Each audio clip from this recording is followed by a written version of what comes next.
Tengan todos muy buenos días. Me da mucho, pero mucho gusto poder estar con ustedes.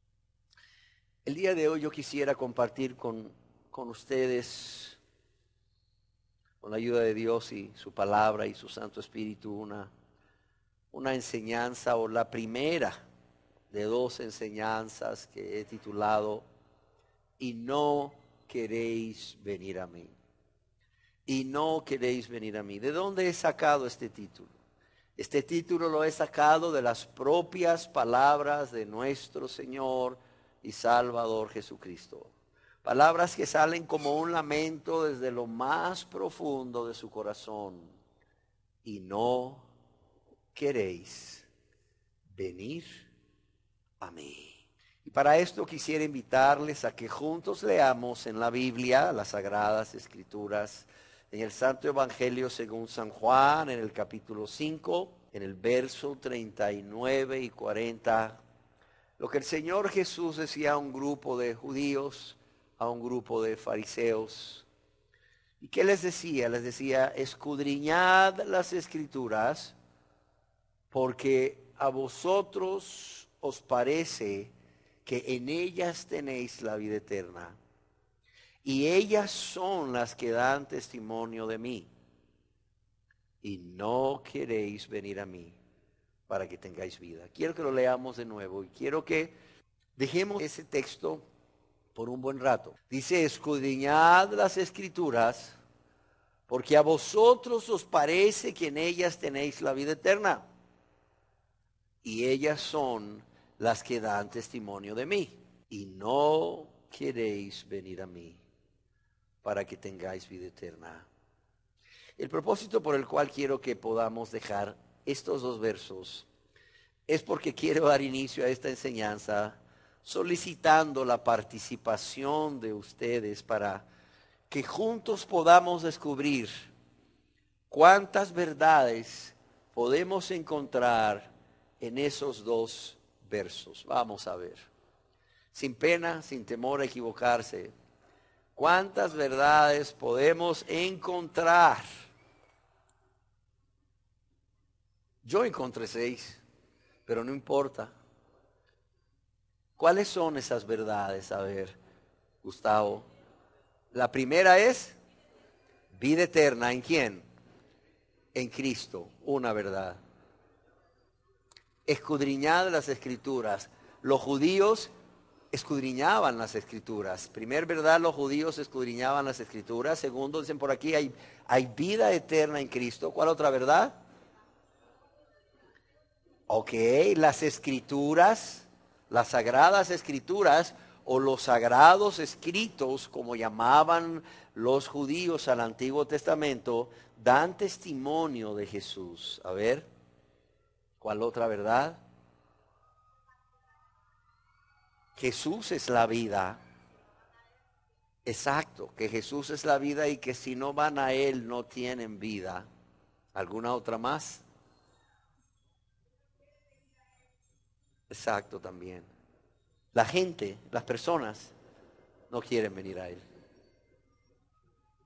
Y todas esas verdades las he traído conmigo y quiero exponer un poco acerca de cada una de las verdades, dejando por última esta verdad a propósito: y no queréis venir a mí para que tengáis vida eterna.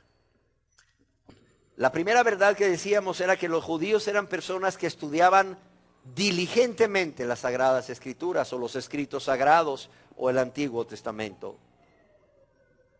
Y aunque en la versión que nosotros tenemos de la Biblia, que es la versión Reina Valera 1960, leemos que el Señor Jesucristo le dice a estas personas: escudriñad las Escrituras. Sin embargo, la primera parte de este verso o versículo puede ser entendido de dos maneras. Primero, puede ser entendido como que el Señor Jesús está diciendo a los judíos que escudriñen o estudien bien o con profundidad las Sagradas Escrituras en presente imperativo, o en segundo lugar, que Jesús o el Señor Jesús está declarando el hecho de que los judíos escudriñaban las Escrituras. Yo quiero decirles que para la mayoría de los comentaristas, este verbo escudriñad no debería estar en imperativo como está, sino en indicativo. De modo que se lea, vosotros escudriñáis las Escrituras. Vosotros escudriñáis las Escrituras. Ahora bien, ¿qué significa este verbo escudriñar? Este verbo significa el escrutinio o el leer, haciendo un estudio acompañado de una investigación profunda de las Sagradas Escrituras. Yo quiero decirles que aquí Jesús está usando una metáfora que es tomada de aquellas personas que están ahí cavando profundamente la tierra en busca de metales o piedras preciosas, y luego examinan con mucha atención cada milímetro de tierra. ¿Para qué? Para descubrir el oro o para descubrir las piedras preciosas. Quiero también comentarles que los rabinos desde siempre han recomendado esa dedicación continua al estudio profundo, al estudio exhaustivo de las Sagradas Escrituras. Es más, yo quiero decirles que entre los judíos era la norma, y sigue siendo entre los judíos ortodoxos, que apenas el niño aprendía a hablar, se le enseñaban pasajes claves como el versículo, la Torá que nos mandó Moisés, ese legado de la congregación de Jacob, o aquel Shema que podemos todos leer en el libro de Deuteronomio capítulo 6, verso 4 al 9. Y es así como desde la temprana infancia comenzaba la instrucción del niño en la Torá, o los primeros 5 libros del Antiguo Testamento escritos por Moisés. Yo quiero decir que era el deber del padre, y sigue siendo todavía el deber del padre entre estos judíos ortodoxos, el que el padre o la madre dedicaran 30 minutos diarios para instruir a los niños y a las niñas en el estudio de lo que nosotros conocemos el Antiguo Testamento, y que hoy consta de 39 libros.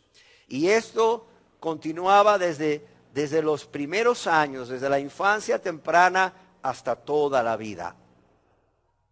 También tradicionalmente, o de manera tradicional, se empezaba a enseñar a los niños a partir de los 3 años ya a recitar las bendiciones de las distintas comidas y algunas plegarias básicas. Yo quisiera que recordáramos cómo el apóstol Pablo le escribe a Timoteo, su amado hijo en la fe.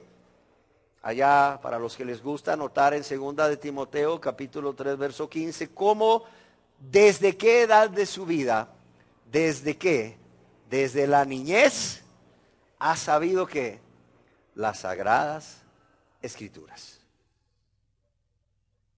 Por eso, cuando decimos que como primer verdad, los judíos eran personas que estudiaban diligentemente las Sagradas Escrituras o el Antiguo Testamento, no estamos equivocados.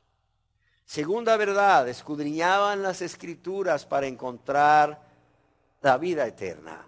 Yo quiero decirles que los judíos estaban confiados porque eran ellos los que habían recibido las palabras del Dios vivo y verdadero. Además, eran ellos como nación los que tenían la gran ventaja de contar con el Antiguo Testamento. ¿Por qué? Porque este Antiguo Testamento que así lo conocemos nosotros hoy. Antes para los judíos no había Antiguo Testamento y Nuevo Testamento. Era las Sagradas Escrituras o los Sagrados Escritos. Pero nosotros le llamamos el Antiguo Testamento. Ellos, al tener con ellos este conjunto de libros que hoy conocemos como el Antiguo Testamento, y al estudiarlos, Dios, por medio de su Santo Espíritu y su palabra, podía primeramente confrontarlos con sus pecados. Pero no solo confrontarlos con sus pecados. Dios podía llevarlos a reconocer sus pecados y de esta manera Dios podía llevarlos en su gran amor a reconocer su grande necesidad de el perdón de Dios. Yo quiero decirles que era un proverbio común entre los judíos y sigue siendo que el que tiene las palabras de la ley tiene la vida o tiene vida eterna. Pero tristemente estos judíos, en lugar de con humildad escudriñar los sagrados escritos para que Dios les confrontase con sus pecados y para obtener ese perdón a través de un sincero arrepentimiento y una súplica de perdón a Dios, ofreciendo aquello que Dios demandaba que se ofreciese por el perdón de pecados, estos judíos habían llegado a creer que con solo leer mecánicamente los libros del Antiguo Testamento, ya ellos estaban haciendo mérito alguno para alcanzar la salvación. Como tercer verdad decíamos que todo el Antiguo Testamento, como le conocemos nosotros, todo el Antiguo Testamento da testimonio de Jesús como el Mesías o como el Cristo, el Salvador que habría de venir. Más, yo quiero decirles que el propósito de los 39 libros del Antiguo Testamento es dar testimonio de Jesús como el Mesías, el Cristo, el Salvador. Alguien escribió: el verdadero valor de las Escrituras o los escritos sagrados reside en ese testimonio que precisamente dan de Cristo. Otro escribió: las Escrituras del Antiguo Testamento son el testimonio del Padre con respecto al Hijo. Y respecto a esto, en el Santo Evangelio según San Juan, capítulo 1, verso 45, leemos en donde Felipe, uno de los discípulos de Jesús, halló a Natanael. ¿Y qué le dijo Felipe a Natanael? Hemos hallado ¿a quién? A aquel de quien escribió ¿quién? Moisés en la ley, los primeros 5 libros del Antiguo Testamento, así como los profetas mayores y menores. A Jesús, el hijo de José de Nazaret. O sea, Felipe no dudó en quién era Jesús. Primeramente, ¿por qué? Porque él podía ver que Jesús era la persona de quien había escrito Moisés en la ley, así como los profetas. Yo quiero que recordemos cómo Jesús mismo, ¿verdad?, cuando habla con aquellos 2 discípulos que iban camino a Emaús después de su muerte, allá en el Santo Evangelio según San Lucas, capítulo 24, verso 25 al 27, ¿qué les decía el Señor Jesús? Entonces Él les dijo: oh insensatos y tardos de corazón para creer todo lo que los profetas han dicho. ¿No era necesario que el Cristo padeciera estas cosas y que entrara en su gloria? Y mire lo que dice el verso 27. Y Jesús, comenzando desde Moisés y siguiendo por todos los profetas, que les declaraba en todas las Escrituras lo que de él decía. De modo que es una verdad que todo el Antiguo Testamento da testimonio de Jesús como el Mesías o el Cristo que había de venir. Ahora, lo triste de todo esto es que, aunque estos judíos estudiaban profundamente las Escrituras para buscar la vida eterna, estaban ciegos. ¿Estaban ciegos para qué? Para ver a Jesucristo a lo largo de todas las Escrituras. Ellos no se daban cuenta, tristemente, de que las Escrituras, al anunciar al Mesías venidero, no estaba haciendo otra cosa que realmente hablarles de Jesús.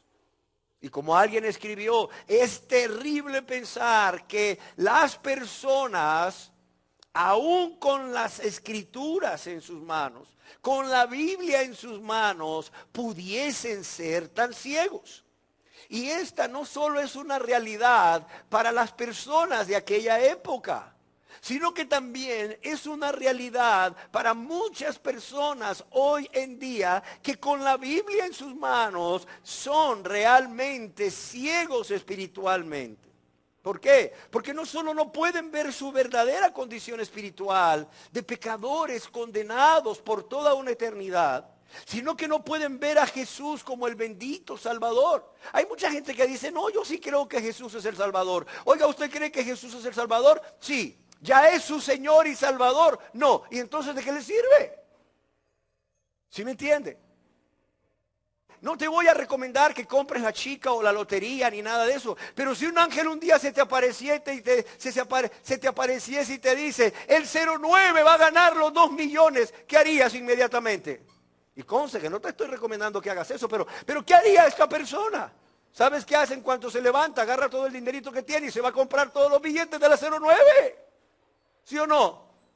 Oye, aquí no es un ángel el que estás diciendo que Jesús es tu Salvador. O sea, es Dios mismo a través de todas las escrituras y ahora no solo el Antiguo Testamento, sino el Nuevo Testamento, quien te está diciendo, Jesús de Nazaret es tu Mesías, es tu Cristo, es tu Salvador, pero también es tu Señor. Y las personas no quieren venir a Él. No, dicen ellos, si yo creo, yo soy salvo por la fe que es en Jesús. Qué bueno. Bueno, muéstrame tu fe por tus obras, ¿verdad? Si realmente has creído que Él es tu Salvador, también le has recibido como tu Señor y realmente Él está gobernando tu vida. No solo Él está gobernando tu vida, Él mora en ti y lo que antes amabas ahora aborreces. ¿Qué otra verdad podemos encontrar? Decíamos que Jesús es la única fuente de vida eterna. Yo quiero recordarles que fue Él quien afirmó, yo soy el camino, yo soy la verdad y yo soy la vida. ¿Y qué más dijo Jesús? Nadie viene al Padre, sino por quién, o a través de quién, a través de Él. Yo quiero recordarles también que el propósito del apóstol Juan al escribir el cuarto evangelio fue precisamente para que creamos que Jesús es el Cristo, el Hijo de Dios. Y para que creyendo tengamos vida en su nombre. ¿Qué otra verdad decíamos? Que se puede ser un estudioso de la Biblia, fíjese bien. Se puede ser un estudioso de la Biblia y obtener mucho, pero mucho conocimiento del estudio de ella. Sin embargo, no tener vida eterna. Cuidado, y lo repito, se puede ser una persona muy estudiosa de la palabra de Dios, de la Biblia, y se puede obtener mucho conocimiento de ello y sin embargo no tener vida eterna, no ser salvos, cuidado. Y la última verdad es, y no querían venir a Él para tener vida eterna. Y decía que he dejado esta verdad de último a propósito y es en ella que quiero centrar estas dos enseñanzas. ¿Por qué razón? Porque yo quisiera que meditáramos, en primer lugar, en el dolor que seguramente había en el corazón de nuestro Señor y Salvador Jesucristo al pronunciar estas palabras. A ver, imaginémonos. Jesús tiene delante de Él a un grupo de personas judías, son fariseos, son escribas, ancianos, personas conocedoras de la palabra de Dios, personas que creen en Dios, personas que dicen ser pueblo de Dios. Pero ¿cuál es el reclamo de Jesús? ¿Cuál es? Que estas personas, ¿cuál es? No querían venir a Él. Y en segundo lugar, yo quiero que hoy estudiemos cuál era la razón por la cual estas personas no venían a Él. Y la razón era una sola. No querían. La razón por la cual no venían a Él era una sola. Porque no querían. Yo quiero que notemos que el Señor Jesucristo no les dice, no podéis no podéis venir a mí. Como si ellos quisieran, pero había algo que se los impidiese. Óigase bien, Jesús no les está diciendo, pero no podéis venir a mí, como si ellos quisiesen, pero hubiese algo que se los impidiese. No, Él les dice, y con todo, a pesar de que ustedes escudriñan las Escrituras y ellas dan testimonio de mí, con todo, no queréis venir a mí para que tengáis vida. Una versión de la Biblia traduce este verso 40. Sin embargo, ustedes se niegan a venir a mí para recibir esa vida. Es como si Jesús les estuviese diciendo, aunque estudiáis diligentemente y profundamente las Escrituras, esperando hallar al Mesías y la vida eterna en ellas, y hacéis bien porque las Escrituras hablan del Mesías y cómo alcanzar la vida eterna. Sin embargo, no queréis venir a mí, es decir, no queréis creer en mí y ser mis discípulos, aunque ellas me señalan con tanta claridad. Y no queréis venir a mí para tener esa vida eterna que solo yo puedo darles. Yo quiero decirles que la palabra en griego aquí para querer es telo, que significa desear intensamente. O sea, Jesús les está diciendo, en el corazón de ustedes hay un fuerte deseo, hay un intenso deseo que gobierna su voluntad. Y ese deseo, ¿cuál es? No venir a mí. Óigalo bien. O sea, había en ellos un fuerte deseo, tan fuerte, que de hecho gobernaba su voluntad, que hacía que estas personas de manera voluntaria, óigase bien, no es que tenían una atadura, no es que había un demonio en ellos, no. De manera consciente y voluntaria, como un propósito en la vida de ellos.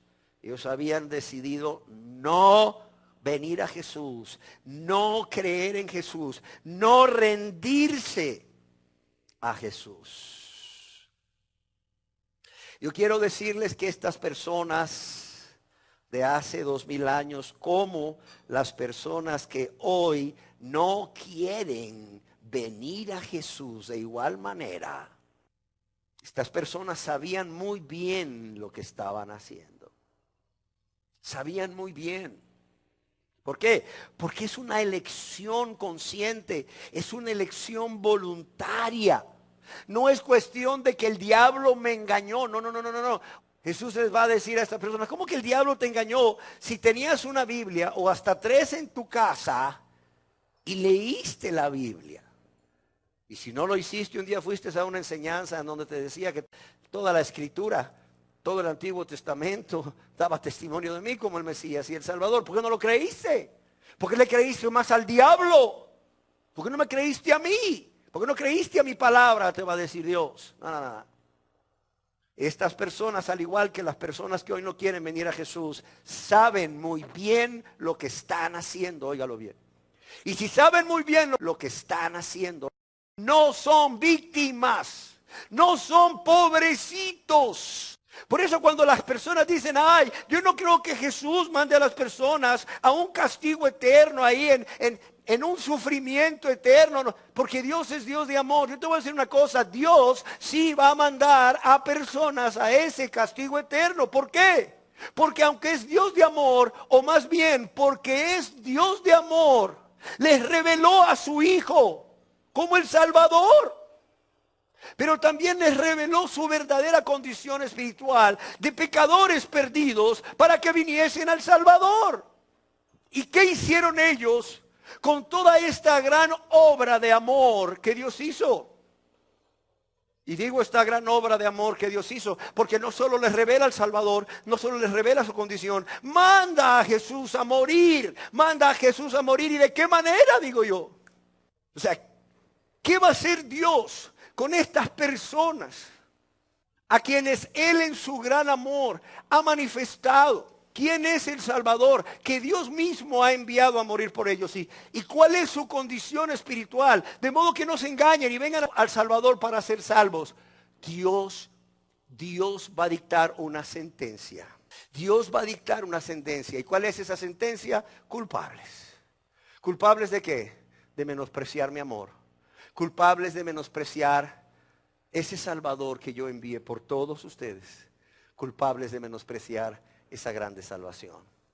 De modo que las personas van a ser condenadas, no porque Dios escogió a unos desde la fundación del mundo para ser salvos y a otros desde la fundación del mundo para ser pecadores, para perderse en el infierno. De modo que los de aquí para acá se van a perder, hagan lo que hagan, lástima.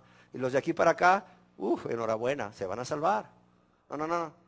Las personas se van a condenar a sí mismas. ¿Por qué? Porque las personas escogieron de manera consciente, de manera egoísta y de manera voluntaria y por cierto, de manera obstinada, no venir a Cristo, rechazar a Cristo como el Señor y Salvador de sus vidas. ¿Sí se entiende? Aquí vemos cómo el Señor Jesús va a la raíz de esa actitud hostil de los judíos contra él.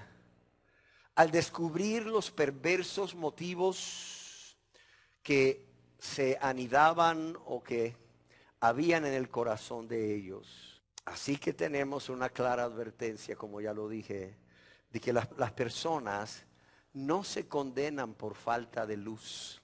Las personas no se condenan por falta de conocimiento. Las personas no se condenan porque no pueden, porque hay algo que les impide. No. Las personas se condenan porque no quieren venir a Cristo. Amén. Porque en ellos hay una falta de voluntad para venir a Cristo. Alguien escribió: la verdadera razón por la que las personas no reciben al Salvador no es porque no puedan comprender el Evangelio, y de esto yo siempre me encargo. Luego ustedes ven que hay personas que se me acercan para saludarme, para pedirme una cita. Yo les pregunto: ¿le fue de bendición la palabra? ¿Se entendió la palabra? ¿Quedó clara la palabra?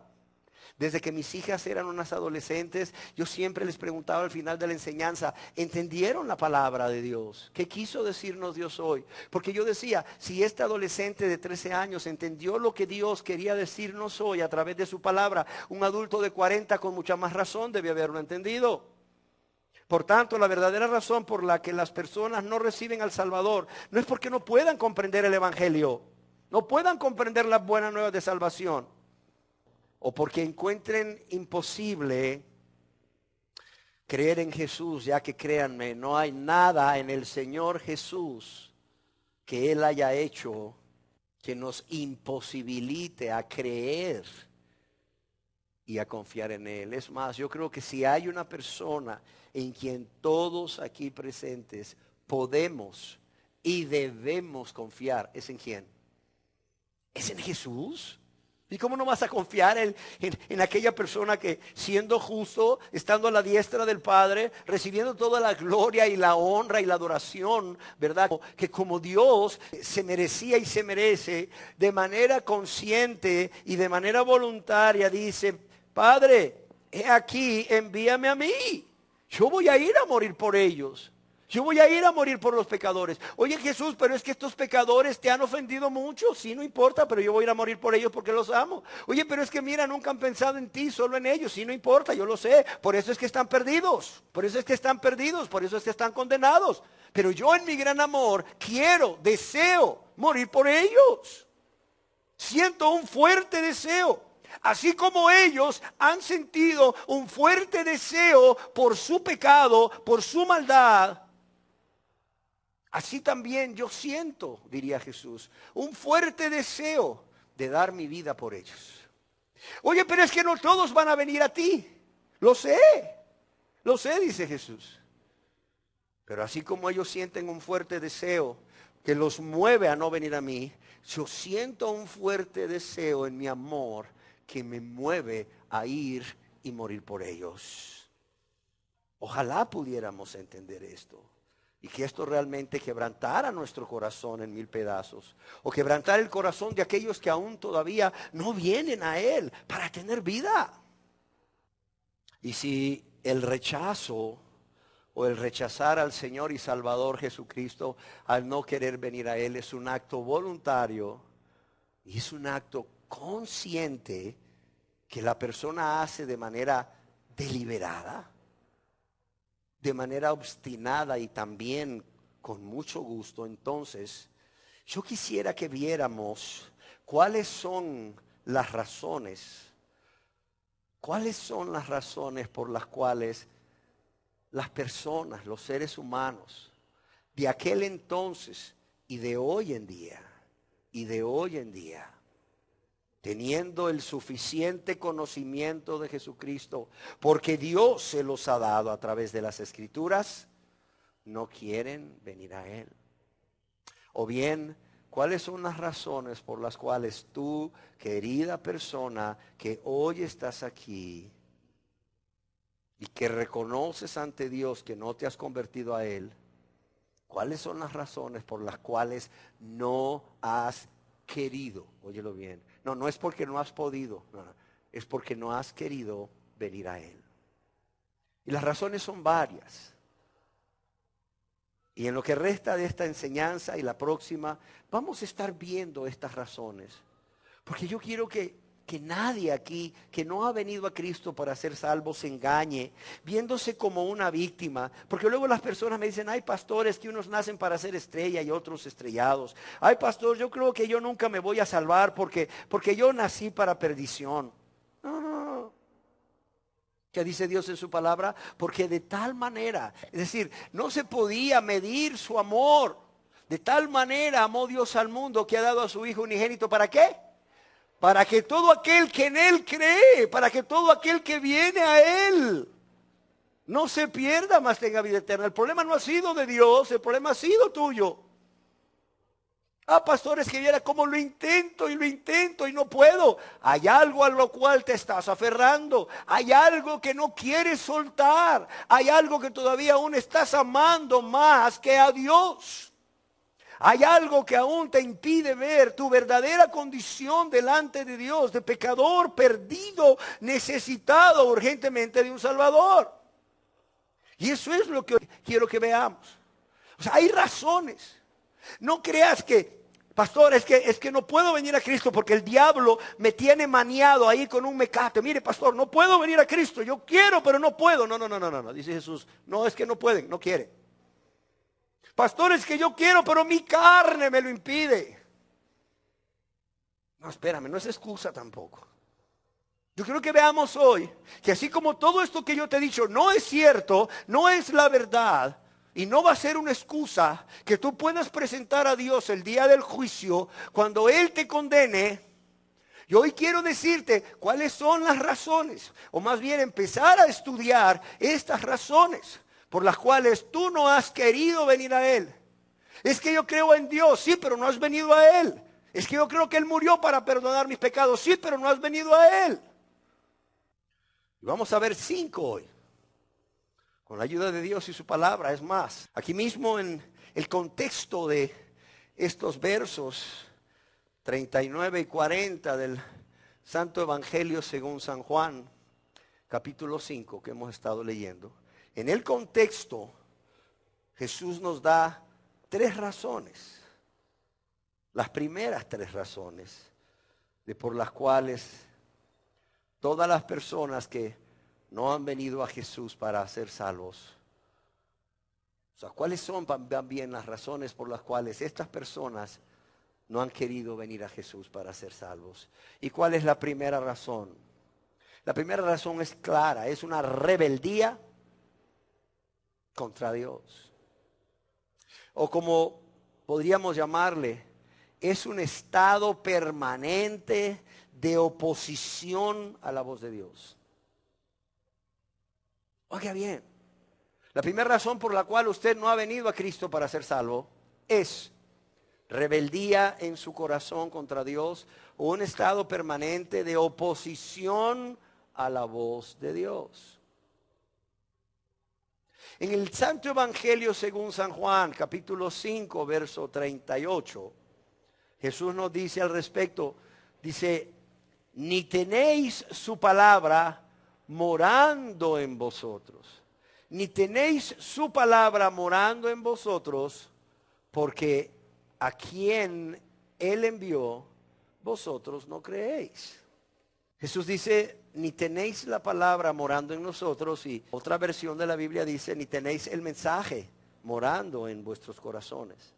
Ahora hay una pregunta interesante, ¿por qué estas personas no tenían la palabra de Dios morando en sus corazones? ¿Por qué? Si estas personas creían que los sagrados escritos o lo que nosotros hoy conocemos como el Antiguo Testamento eran palabra inspirada por Dios, ¿por qué razón? Exacto, son rebeldes. A pesar de que ellos creían que las sagradas escrituras provenían de Dios y que Dios les hablaba a través de ellas para poner primeramente al descubierto su vida de pecado y maldad y su necesidad de un Salvador, en su rebeldía contra Dios o viviendo en ese estado permanente de oposición a la voz de Dios, estas personas de manera consciente, óigalo bien, por eso son culpables, porque es hecho de manera consciente, es hecho de manera voluntaria. No permitían que esta palabra entrase en sus corazones. No permitían que esta palabra entrase en sus corazones, es decir, el centro de sus pensamientos o el centro de su voluntad. En su rebeldía, estas personas no permitían que esa palabra hiciese nido o encontrase alojamiento en sus corazones.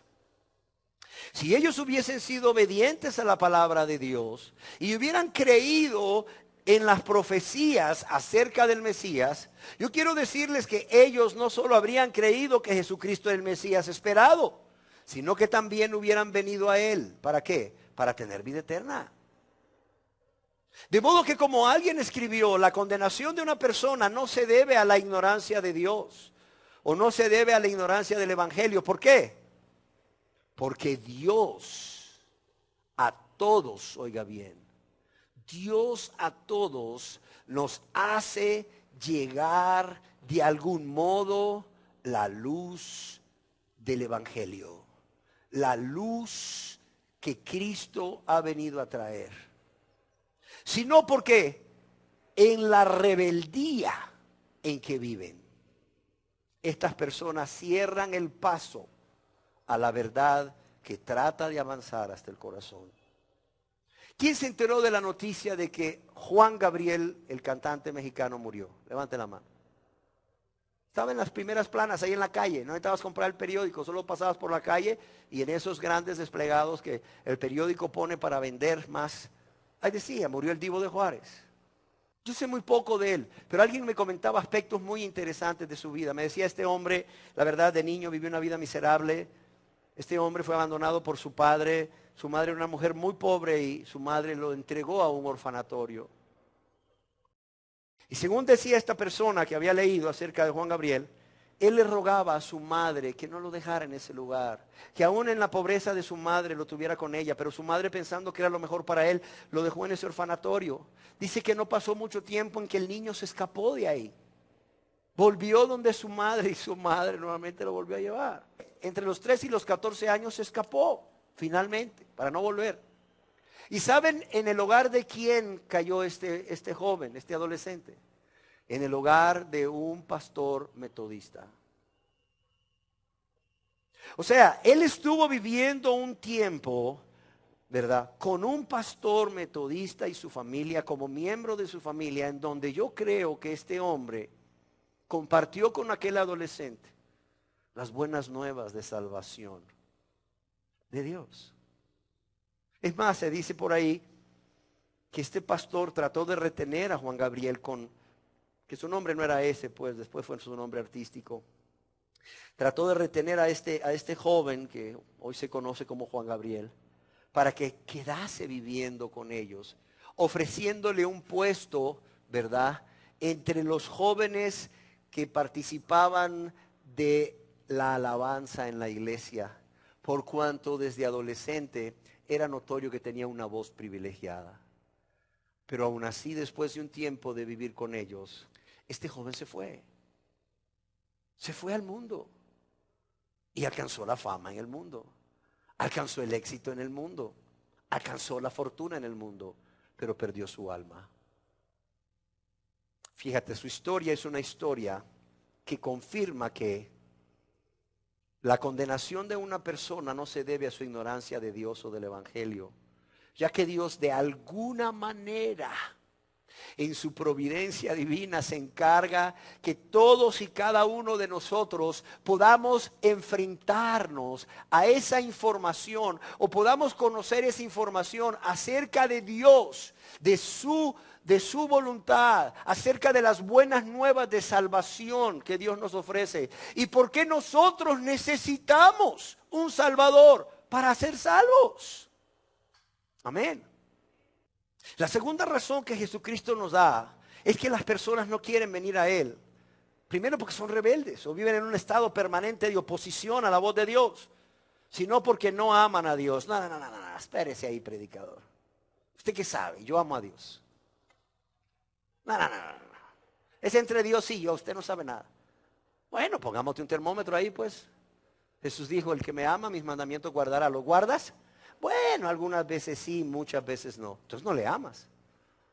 Porque el que me ama dice, mis mandamientos guardará. Le será un deleite guardar mis mandamientos. Le será algo muy deseoso guardar mis mandamientos, obedecerme, agradarme.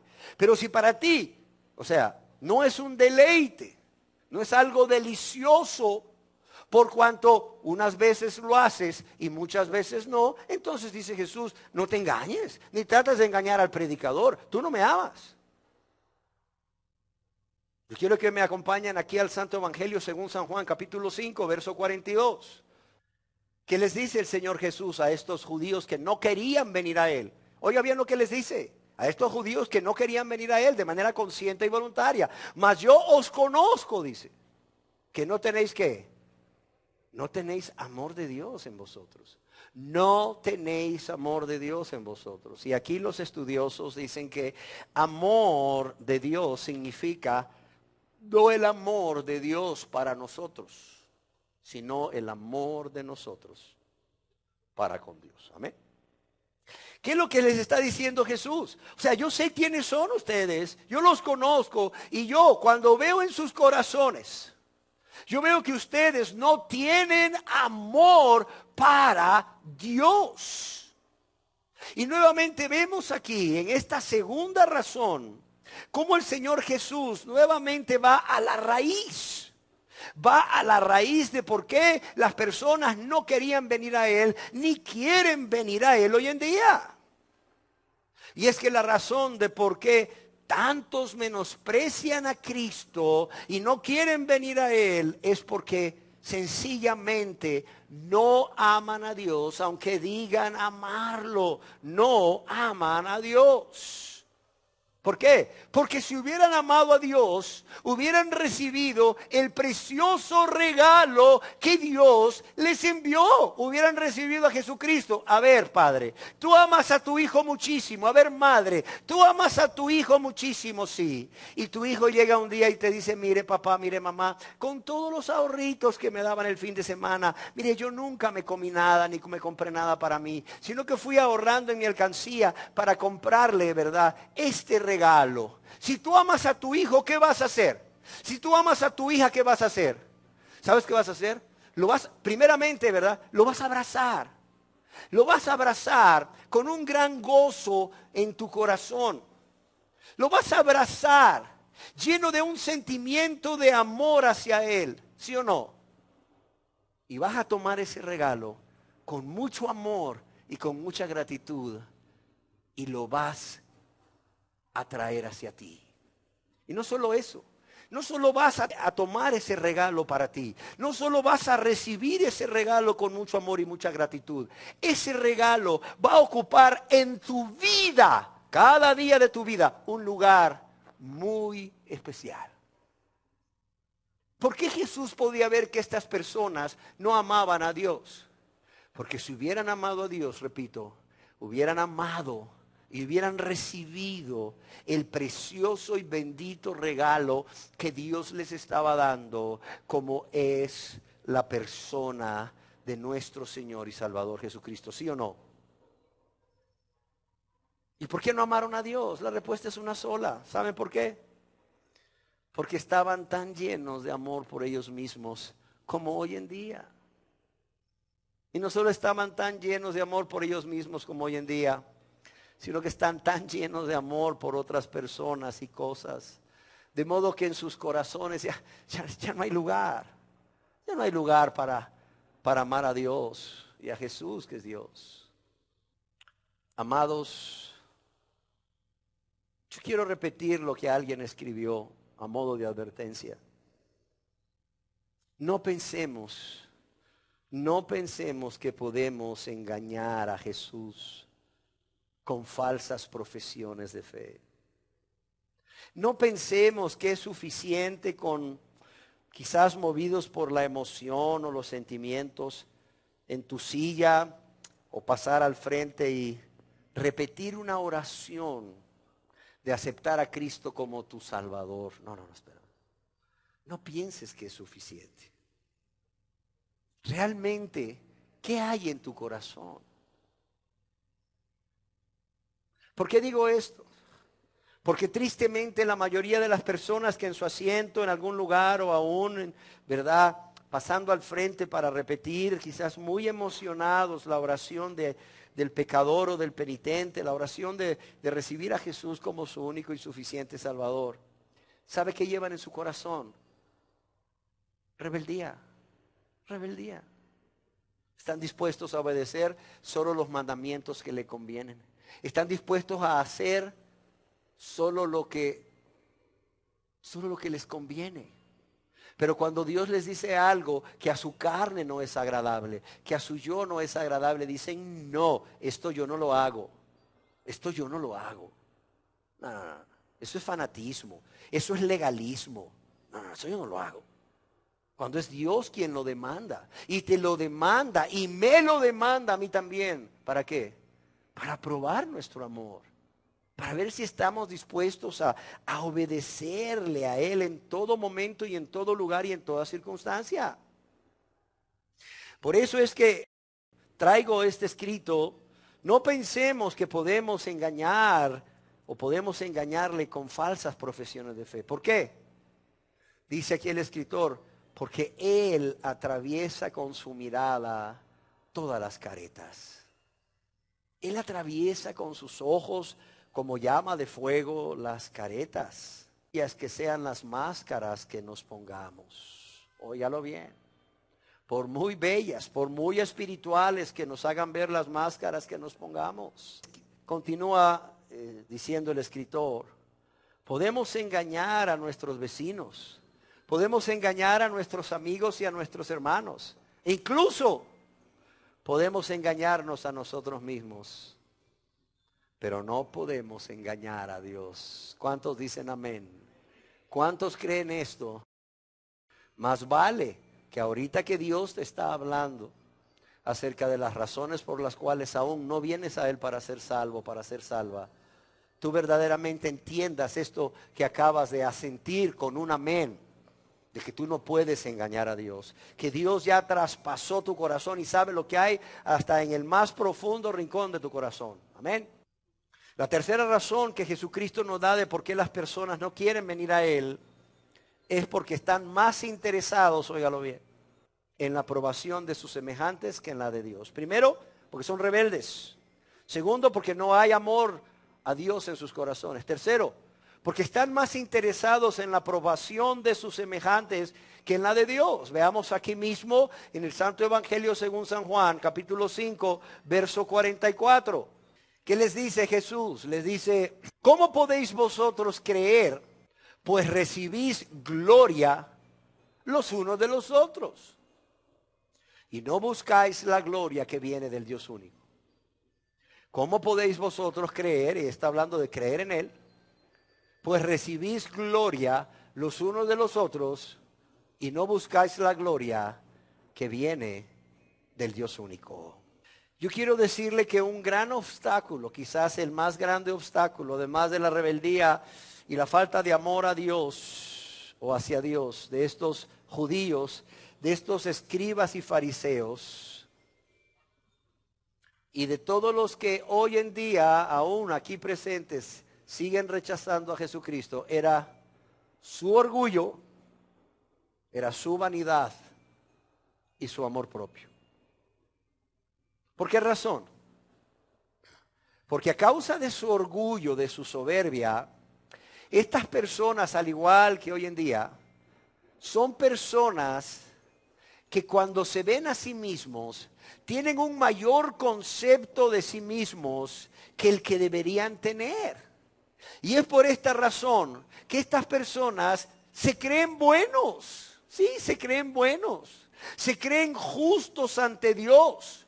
¿Y cuál es el problema cuando una persona que está condenada eternamente por causa de sus maldades y pecados se cree bueno, o se cree mejor que otros, o se cree justo ante Dios? ¿Cuál es el problema? El problema es que esta persona no va a ver su urgente y su grande necesidad de el Salvador. Y como no va a ver o no va a estar consciente de su urgente y su grande necesidad del Salvador, va a menospreciar al Salvador, lo va a menospreciar, va a despreciar a Jesús y no va a venir a Él. Ahora bien, esto es por causa de su orgullo, pero ¿qué por causa de su vanidad y amor propio?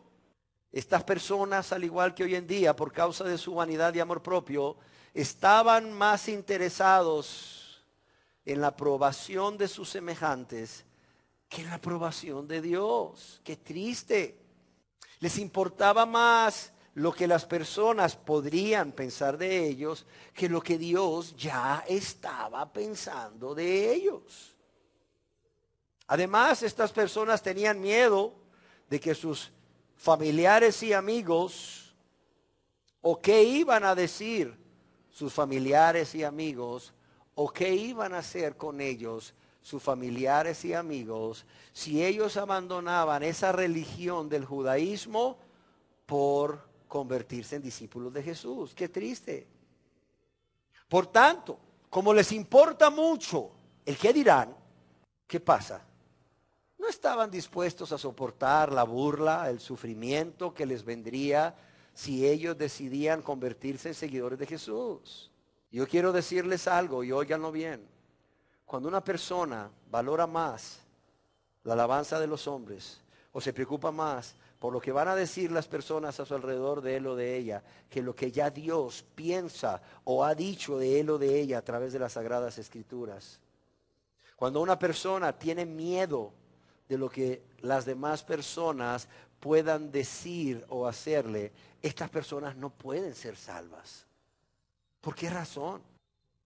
Porque para creer en el Señor Jesús, uno debe, fíjese bien, uno debe de desear más la aprobación de Dios que la de ninguna otra persona. En otras palabras, uno debe estar más centrado en lo que Dios opina de nosotros como pecadores a través de la Escritura y de cuál es el fin eterno de todo pecador a través de la Escritura, que en lo que las personas vayan a decir o hacernos si decidimos convertirnos a Dios. Como Adam Clarke escribió allá por 1700, estas personas, al igual que muchos hoy en día, que no vienen a Jesús, porque están más interesados en la aprobación de sus semejantes que la de Dios, prefirieron perder sus almas a su reputación entre los hombres. Óigalo bien. Estas personas, por locura que parezca, prefirieron perder sus almas. Prefirieron perder sus almas a perder la aprobación de los hombres. Y tristemente esto continúa sucediendo hoy en día. En todas aquellas personas, aún aquí en este lugar, que no quieren venir a Jesús para tener vida eterna. Ahora, También el apóstol Juan, quiero decirles, ya para ir terminando, nos da en este evangelio otras dos razones por las cuales las personas no quieren venir a Jesucristo. Y en Juan, el evangelio según San Juan, capítulo 3, verso 19, encontramos la cuarta razón. ¿Y cuál es? Dice, y esta es la condenación. ¿Cuál? Que la luz vino al mundo. Y los hombres, ¿qué dice aquí? Léanlo conmigo. Amaron más las tinieblas que la luz. ¿Por qué? Porque sus obras eran malas. Esta es la cuarta razón por la cual las personas no vienen a Jesús. ¿Por qué? Porque amaron más las tinieblas que la luz. ¿Por qué? Porque sus obras son malas. Yo pregunto, ¿quién es la luz? Es Cristo Jesús, exactamente. De hecho, Él mismo afirmó ser la luz del mundo. ¿Qué dijo Él? Yo soy la luz del mundo, allá en Juan 8:12. Ahora, ¿qué representan las tinieblas? Las tinieblas representan el pecado. Las tinieblas representan la maldad del ser humano y la maldad de este mundo. Las tinieblas representan un estado espiritual o el estado espiritual en que se encuentran todos los pecadores, óigalo bien, sin excepción, todos los pecadores que se resisten a venir a Jesús. Y cuando Dios nos dice a través del apóstol Juan que las personas amaron más las tinieblas que la luz, lo que está diciendo es que las personas amaron más el deleite temporal que les produce el pecado, amaron más su maldad que a Cristo. Amaron más el pecado que la santidad. Amaron más el pecado que la obediencia. Amaron más a Satanás que a Cristo. Y es triste decirlo, pero es una verdad.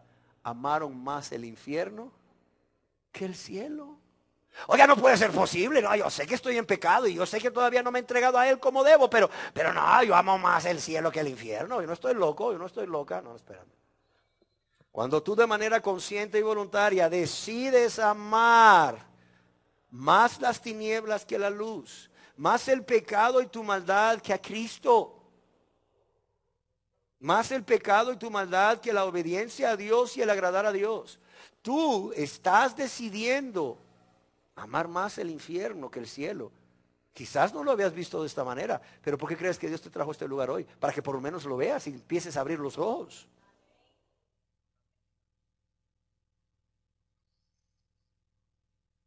Yo considero muy importante que quede claro a todos los aquí presentes que todas las personas que por esta razón no quieren venir al Señor Jesús han tomado una decisión, y lo digo nuevamente, de manera consciente y voluntaria. Ya no digas el diablo me empujó y caí. Nada.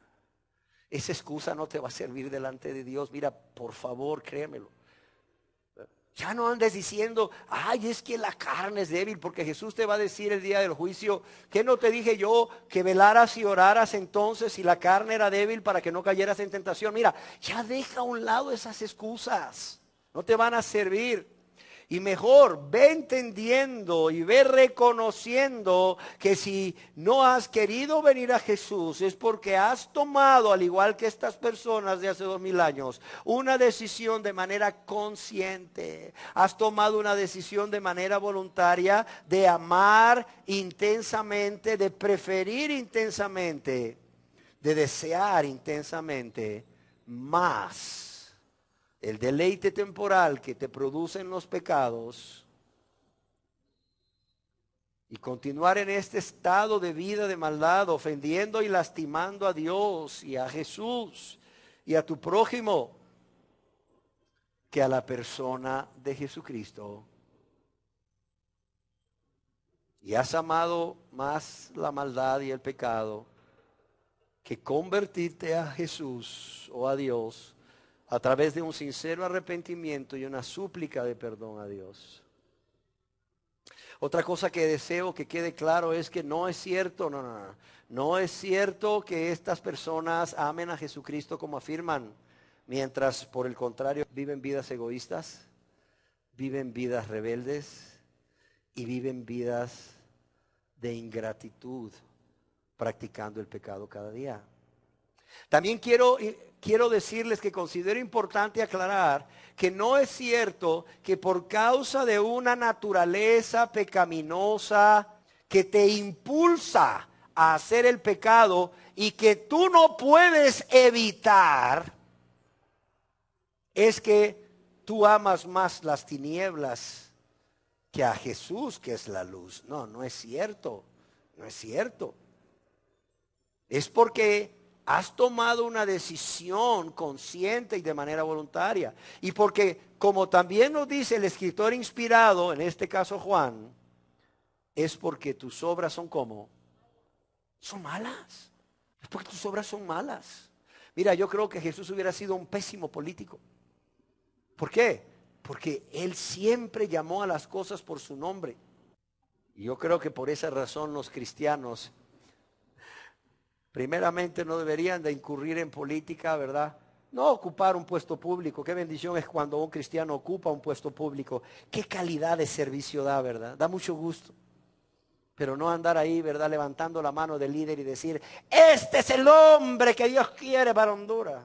Adúltero, mentiroso, etcétera, etcétera, etcétera. ¿Por qué razón? Porque los cristianos, así como Jesús llamó las cosas por su nombre, los cristianos llaman a las personas y a las cosas por su nombre. Y cuando Dios a través de Juan dice que tus obras son malas, por eso amas más las tinieblas que la luz, es porque son malas. Oiga usted, si yo no soy tan malo, así te ves. Pero cuidado, va a llegar un día en que Dios va a abrir los libros de los cielos y te va a mostrar todas tus obras perversas y vas a decir, Dios mío, trágame tierra. No te va a servir, ¿verdad? Ese mecanismo de defensa que usaste, ¿verdad? Para impedir que la palabra de Dios atravesara tu corazón, trayendo convicción de pecado cuando decías, y hasta tú mismo, tú misma te lo creías, ay, es que yo no soy tan malo, ¿sí? No, yo no soy tan malo, ¿qué se cree? ¿O qué opinión tiene de mí? Qué triste la opinión que tiene de mí. Nada. No se engañen, amados y amadas, Dios no puede ser burlado. No podremos engañar a Dios, aunque nos engañemos a nosotros mismos. Y la quinta y última razón que analizaremos hoy la encontramos en el Santo Evangelio según San Juan, capítulo 3, verso 20. Mientras la cuarta era que amaban más las tinieblas que la luz, la quinta es que aborrecen la luz y no vienen a la luz, ¿para qué? Para que sus obras no sean reprendidas. Porque todo aquel que hace lo malo aborrece la luz y no viene a la luz, que es Jesús. ¿Para qué? Porque no vienen a la luz. Para que sus obras, ¿qué dice aquí? No sean reprendidas. Esa es la quinta razón por hoy. Para que sus obras no sean reprendidas. Yo quiero decirles con mucho gusto y mucho gozo que Jesús es el Salvador del mundo. Y en Él tenemos esperanza, ¿sí o no? Sin embargo, el Señor Jesús no solo es el Salvador del mundo, es la luz del mundo. ¿Y qué quiere decir con que es la luz del mundo? Es la luz que escudriña los corazones. Es la luz que escudriña los corazones. En otras palabras, ese Salvador que en su gran amor está deseoso de salvar. Cuando una persona viene a Él para alcanzar la vida eterna que es a través de la fe en Él, ¿sabes qué? Jesús no puede evitar ver a esa persona y ver su corazón y lo que hay en su corazón. No sé si me explico.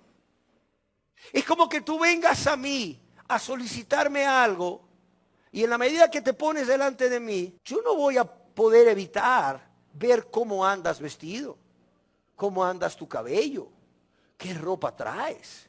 ¿Sí me entiendes? O sea, mucha gente quiere venir a Jesús para que Jesús le lave y le limpie de todos los los pecados, pero no quieren que Jesús saque a la luz todo lo que hay en sus corazones. Ahora yo quiero decirte algo, eso no va a suceder nunca. Si tú vienes a Jesús para que te lave y te limpie de todos los pecados, debes de estar dispuesto, debes de estar dispuesta a que Él, como la luz del mundo que es, escudriñe tu corazón.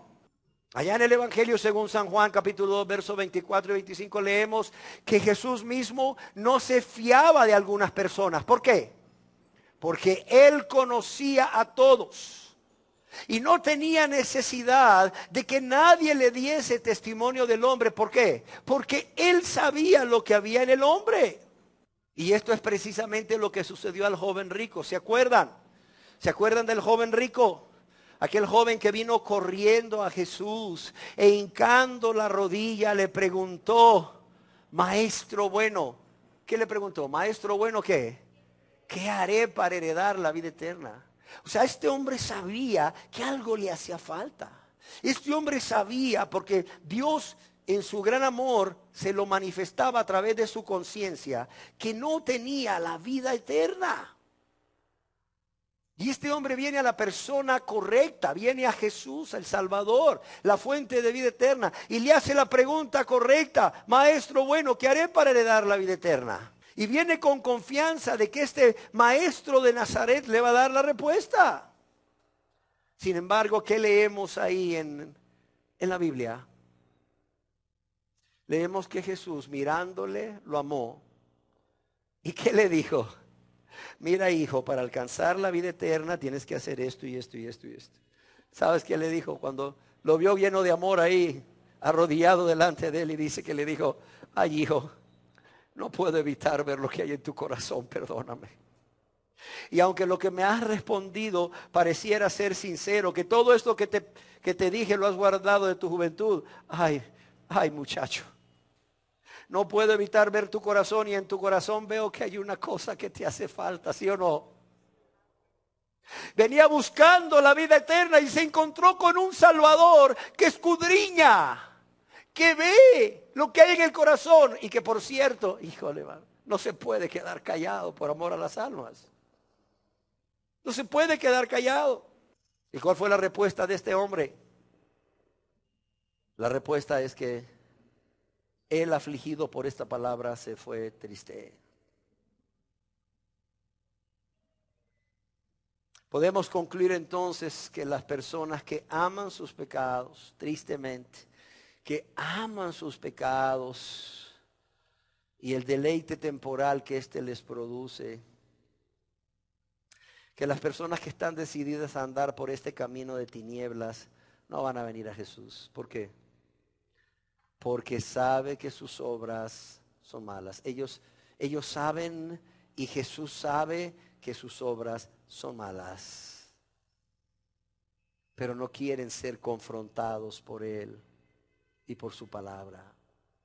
Tampoco quieren experimentar esa vergüenza y ese dolor que produce el haber pecado contra Dios, contra Jesús que es Dios, y contra su prójimo.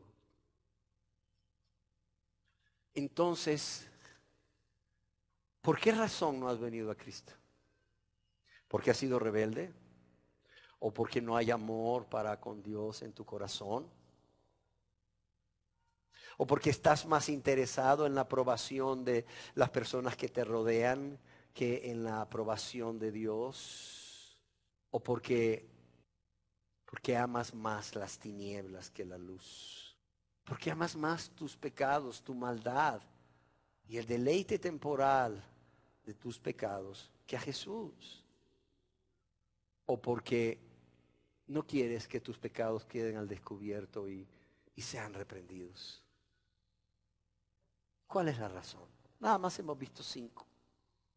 Pero una de estas o varias de estas tienen que ser la razón por la cual en la vida de todas las personas aquí presentes que aún no vienen a Jesús, para que Él sea el Señor y Salvador, que aún no reciben a Jesús, para que Él sea el Señor y Salvador de sus vidas. Esta es una de las razones, o aquí están una de las razones por las cuales no quieren venir. Ahora yo quiero decirte que o vienes a Jesús para recibirle como tu Señor y Salvador y tener vida, o vas a perecer. Y no solo vas a perecer, lo más triste, va a venir otro en su propio nombre y a ese sí vas a recibir. En otras palabras, va a venir un falso maestro y te va a engañar. Va a venir un falso maestro con una falsa doctrina y ese sí te va a engañar y a ese sí vas a recibir. A veces yo me pregunto, Señor, ¿cómo es que esta persona tan brillante pudo haber caído en esta secta? ¿Cómo es que este hombre o esta mujer, dotados de tanto conocimiento y sabiduría, hoy pueden estar ahí siendo instruidos a los pies de un falso maestro, de un falso apóstol, tragándose, comiendo la falsa doctrina? ¿Sabes por qué? Porque Jesús mismo, te lo voy a leer aquí en el Evangelio según San Juan, capítulo 5, verso 43, dice: yo he venido en nombre de mi Padre y no me recibís por cualquiera de estas 5 razones que hemos visto hoy. Si otro viniere en su propio nombre, a ese recibiréis. Qué triste. Cuidado, cuidado. Leyendo esto, el Señor me hizo ver que las personas que hoy están bajo un falso liderazgo, bajo un falso maestro, que están siendo discipulados bajo un falso maestro, que están en una secta, no son pobrecitos. Son personas a quien Dios les dio en su gran amor la oportunidad de tener la revelación de Dios por medio de su palabra, de cuál era su condición, de cuál era su más grande necesidad, pero de cómo Él había enviado un Mesías y el Mesías ya había venido y ese Mesías era y es Jesús, que también es Señor. Pero quisieron solamente hacerle el Salvador de sus vidas, sino el Señor. Y Cristo no puede ser dividido. O le recibes como Señor y Salvador, o no le puedes recibir como nada. ¿Y qué pasó entonces? Por cualquiera de estas razones, por rebeldes, porque no había amor de ellos para Dios, porque les importaba más la apariencia de los hombres o las alabanzas de los hombres que la opinión de Dios, o porque amaron más las tinieblas, su maldad, que la luz, o porque no querían en su orgullo, en su vanidad, en su amor propio, que sus pecados salieran a la luz, porque también eso les producía un dolor muy profundo y una vergüenza, y no querían sufrir. Dice Dios, estas personas no solo no se van a salvar, van a terminar en una secta, van a terminar sus últimos días de vida en una secta, siendo explotados, siendo engañados y siendo usados tristemente para ir a engañar a otros que también no quisieron venir a Jesús por cualquiera de estas razones. Qué triste, ¿verdad? Pero es la realidad. Demos gracias a Dios. Señor, gracias te damos por tu amor y misericordia. Gracias te damos por recordarnos a los que ya nos hemos convertido que tristemente por una de estas razones muchas veces, Señor, te menospreciamos no queriendo venir a ti. Pero Señor, un día esa voluntad fue quebrantada por tu amor. Un día esa voluntad fue quebrantada por tu compasión. Y decidimos rendirnos. Pero ¿cuántos pueden haber aquí, Señor, que aún no se convierten a ti? Que creen en ti, que creen en tu palabra, que creen que Jesús es el Salvador del mundo, que creen que en Jesús hay perdón de todos los pecados, pero no quieren venir a Él. No quieren venir y rendirse a Él como lo que es, Señor y Salvador. Y son rebeldes. Se aman más a sí mismos que a Dios. Les importa más el que dirán las personas que lo que tú opinas de ellos, Señor, a través de tu palabra. Qué triste, Señor. Aman más sus tinieblas que a ti. Y no quieren que sus pecados salgan a la luz, sean puestos al descubierto. Cuando olvidan que un día, en el día del juicio del trono blanco, Señor, tú vas a sacar a la luz todos esos pecados, Señor. Wow, tú vas a sacar a la luz todos esos pecados, todos y cada uno de los pecados que cometieron. Y ahí van a estar millones y millones de personas, Señor. Pero ya será demasiado tarde. Cuando tú quisiste cubrir esos pecados con tu sangre preciosa, ellos no quisieron que primero fueran descubiertos por ti, para después tú cubrirlos, Señor. Qué triste. Señor, pero yo te ruego que esta actitud cambie, que estas razones desaparezcan en la vida de estas personas, para que realmente puedan venir a ti, Señor, y convertirse a ti por amor y gratitud. No solo por amor y gratitud a ti, sino por amor aún a sus almas, Padre, y a la de sus seres queridos. Yo te lo ruego en el nombre precioso de tu Hijo amado Jesús. Amén. Amén.